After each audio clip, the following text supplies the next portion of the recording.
प्रिय विद्यार्थियों, सुप्रभातम। हम महाकवि कालिदास कृत रघुवंश महाकाव्य के द्वितीय सर्ग का अध्ययन कर रहे हैं। राजा दिलीप के निस्वार्थ सेवा भाव से संतुष्ट नंदिनी उन्हें उनका इच्छित वर प्रदान करते हुए कहती है, संतान कामाय तथेति कामम् राज्ञी प्रतिश्रुत्य पयस्विनी सा दुग्ध्वा पयपत्रपुटे मदीयं पुत्रोपभुङ्क्ष्वेति तमादिदेश। संतान कामाय तथेति, तथा प्लस इति, आद गुणः सूत्र से गुण संधि है। कामम राज्ञे प्रतिश्रुत्य पयस्विनी सा दुग्ध्वा पयः पत्रपुटे मदीयम पुत्र प्लस उपभुङ्क्ष्व प्लस इति, गुण संधि है। तम महलन तो जाएगा, निकलेगा आदिदेश। अन्वय है, सा पयस्विनी संतान कामाय राज्ञे तथा इति कामं प्रतिश्रुत्य पुत्र मदीयं पयः पत्रपुटे दुग्ध्वा उपभुङ्क्ष्व इति तम आदिदेश। सा पयस्विनी, सा उस पयस्विनी, पयस शब्द से विनी प्रत्यय होकर स्त्रीलिंग में ज्ञेप प्रत्यय होकर पयस्विनी शब्द बनता है। पयस्विनी शब्द प्रशस्त दुग्धवती गाय के लिए प्रयुक्त होता है। दुधारू गाय को पयस्विनी कहा जाता है। सा पयस्विनी, उस दुधारू गाय नंदिनी ने संतान कामाय, संतान प्राप्ति की कामना वाले, राज्ञे राजा दिलीप को, तथा इति, तथा ऐसा ही हो, इति इस प्रकार, कामम प्रतिश्रुत्य, कामम वरदान की, प्रतिश्रुत्य प्रतिज्ञा कर, अर्थात वर देकर, पुत्र है पुत्र, मदीयम पयः, मदीयम मेरा, अस्मत् शब्द से छ प्रत्यय होकर मदीयम बनता है नपुंसक लिंग में, क्योंकि यह पयः का विशेषण है और पयस शब्द नपुंसक लिंग होता है। तो मदीयम पयः, मेरा दूध, पत्रपुटे दुग्ध्वा, पत्रपुटे पत्तों से बने हुए पात्र में, अर्थात दोने में, दुग्ध्वा दुहकर, दुह धातु त्वा प्रत्यय, दुग्ध्वा दुहकर, उपभुङ्क्ष्व उपभोग करो, पी लो, इति इस प्रकार, तम आदिदेश, तम उस राजा दिलीप को आदिदेश आदेश दिया। आ उपसर्ग, दिश धातु लिट लकार प्रथम पुरुष एक वचन, आदिदेश।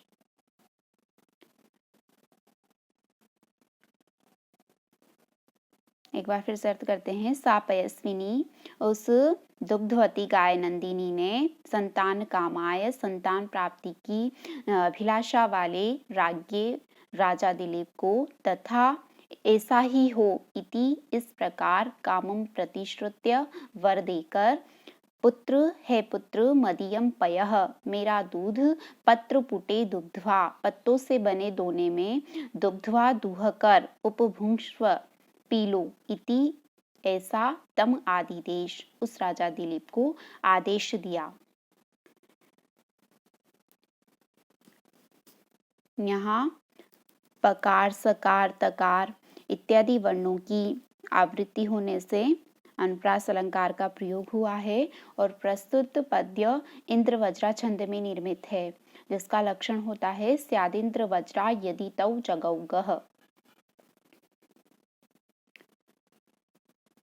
वत्सस्य होमार्थ विधेश्च शेष मृषेरनुज्ञामधिगम्य मातः औधस्यमिच्छामि तवोपभोक्तुं षष्ठांशमुर्व्या इव रक्षितायाः। वत्सस्य होमार्थ विधेः प्लस च, विसर्जनीय से स से विसर्ग के स्थान पर स और तदनंतर स्तोश्चुनाश्चु सूत्र से शुत्व संधि, दंत्य सकार के स्थान पर तालव्य शकार। होमार्थ विधेहे प्लस च। शेषम महलंत हो जाएगा, री निकलेगा ऋषेहे, र का विसर्ग हो जाएगा, रुत्व विसर्ग संधि है, र में से अ निकलेगा अनुज्ञाम, अनुज्ञाम में महलंत हो जाएगा, निकलेगा अधिगम्य। मातः औधस्यम, औधस्यम महलंत हो जाएगा, ये निकलेगा इच्छामि। तव प्लस उपभोक्तुम गुण संधि है। षष्ठांशम महलंत हो जाएगा, उ निकलेगा उर्व्या, इव उर्व्याः इव रक्षितायाः।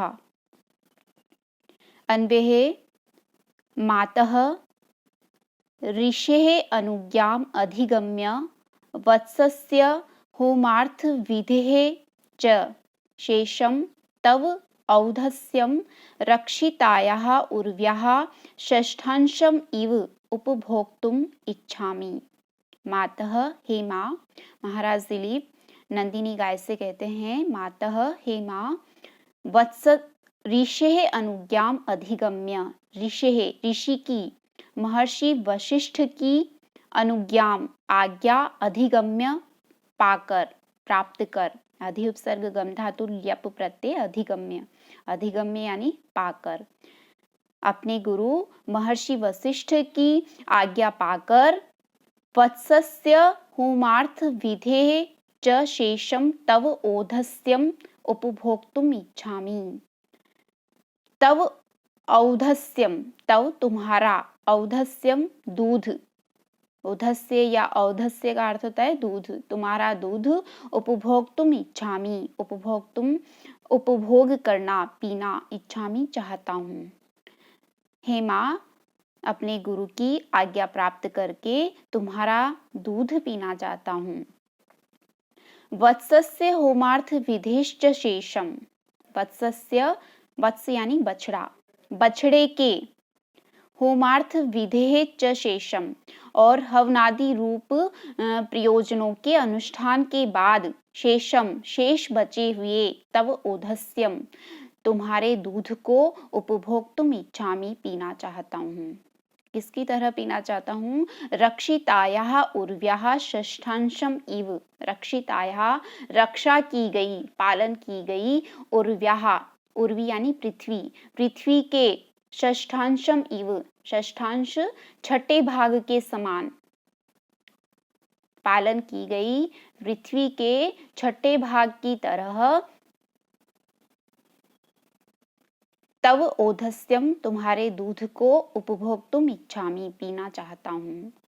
मातः हे माँ, ऋषेः अनुज्ञाम अधिगम्य महर्षि वशिष्ठ की आज्ञा प्राप्त करके वत्सस्य बछड़े के, होमार्थ विधेश्च शेषम और यज्ञादि रूप प्रयोजनों की सिद्धि के उपरांत शेषम अवशिष्ट, तव औधस्यम तुम्हारे दूध को, रक्षितायाः उर्व्याः रक्षा की गई पृथ्वी के, षष्ठांशम इव छठे भाग की तरह, उपभोक्तुम इच्छामि पीना चाहता हूँ।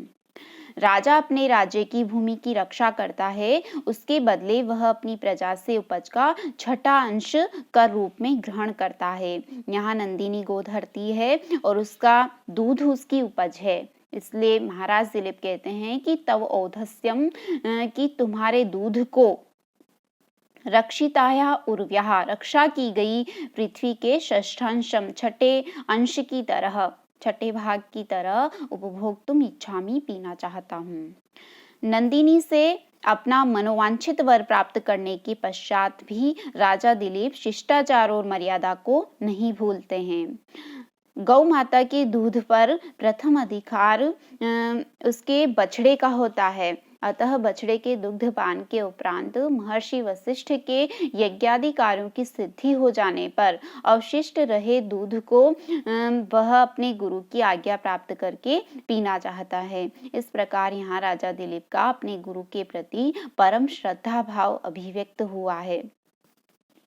प्रस्तुत पद्य में उपमा अलंकार का रुचिर प्रयोग हुआ है। यहाँ षष्ठांश उपमान, औधस्यम उपमेय, उपभोग समान धर्म तथा इव उपमावाचक शब्द है। उपमा प्रयोग के एतादृश मनोरम स्थलों को देखकर दीपशिखा कालिदास के संबंध में उपमा कालिदासस्य यह आभाणक विद्वत समाज में प्रचलित है। प्रस्तुत पद्य उपजाति छंद में निर्मित है। उपजाति इंद्रवज्रा और उपेंद्र वज्रा का मिश्रण होती है। इसका लक्षण है अनंत रोदिरित लक्ष्म भाजौ पादौ यदिया बुपजात यस्ता इत्थम किलान्यास्वपि मिश्रितासु वदन्ति जातीश वेदमेव नाम।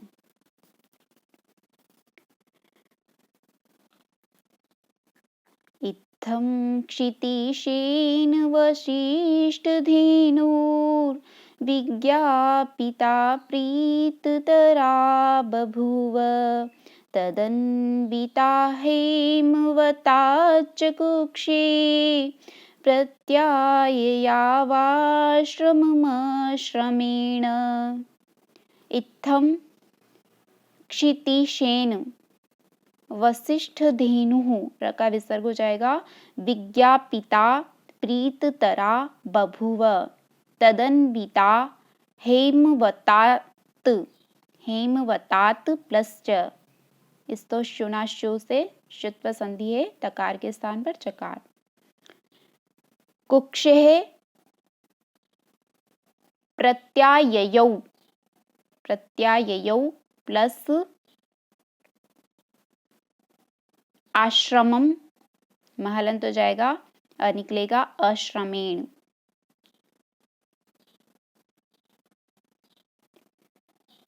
अन्वय है इत्थम क्षितिशेन विज्ञापिता वसिष्ठधेनुः प्रीततरा बभूव तदन्विता च हेमवतात कुक्षेः अश्रमेण आश्रमं प्रत्याययौ। इत्थम इस प्रकार, क्षितिशेन क्षिति प्लस ईश क्षितिश, क्षिति का अर्थ होता है पृथ्वी, पृथ्वी का स्वामी राजा होता है क्षितिश यानी राजा दिलीप। इत्थम इस प्रकार क्षितिशेन महाराज दिलीप द्वारा विज्ञापिता निवेदन की गई, प्रार्थना की गई, वशिष्ठ धेनु महर्षि वशिष्ठ की गाय नंदिनी प्रीततरा बभूव, प्रीततरा अत्यधिक प्रसन्न, तरप प्रत्यय है, प्रीततरा अत्यधिक प्रसन्न, प्रीता का अर्थ होता है प्रसन्न और तरप प्रत्यय लगते प्रीततरा अत्यधिक प्रसन्न, बभूव बभूव हुई, भू धातु लेट लकार प्रथम पुरुष एक वचन है बभूव, प्रीततरा बभूव अत्यंत प्रसन्न हुई। तदन्विता च अवृ तदन्विता उस राजा दिलीप से युक्त होती हुई, उससे अन्वित होती हुई, उससे युक्त होती हुई, उसके द्वारा अनुसरण की जाती हुई महाराज दिलीप के साथ अश्रमेण बिना किसी परिश्रम के अनायास ही हेमवतात कुक्षे, हेमवतात हिमवान का अर्थ होता है हिमालय, हिमवान शब्द हिमालय का वाचक है, पर्याय है। हिमवत शब्द से अण प्रत्यय होकर हेमवत, हेमवत यानी हिमालय पर्वत की, कुक्ष है कुक्षी यानी गुफा, हिमालय पर्वत की गुफा से आश्रमम प्रत्याययौ, आश्रमम आश्रम महर्षि वशिष्ठ के आश्रम, प्रत्याययौ प्रत्याययौ वापस लौटी, प्रत्याययौ प्रति और अंग उपसर्ग पूर्वक या धातु लिट लकार प्रथम पुरुष एक वचन प्रत्याययौ लोटी। इत्थम इस प्रकार क्षितिशेन महाराज दिलीप के द्वारा विज्ञापिता प्रार्थना की गई वशिष्ठ धेनु महर्षि वशिष्ठ की गाय नंदिनी प्रीततरा बभूव और अधिक प्रसन्न हुई। तदन्विता च और उस राजा दिलीप से युक्त होती हुई अश्रमेण बिना किसी परिश्रम के हेमवतात कुक्षे हिमालय पर्वत की गुफा से आश्रमम प्रत्याययौ, आश्रमम वशिष्ठाश्रम प्रत्याययौ वापस लौटी। प्रस्तुत पद्य उपजाति छंद में निर्मित है। इति शुभम।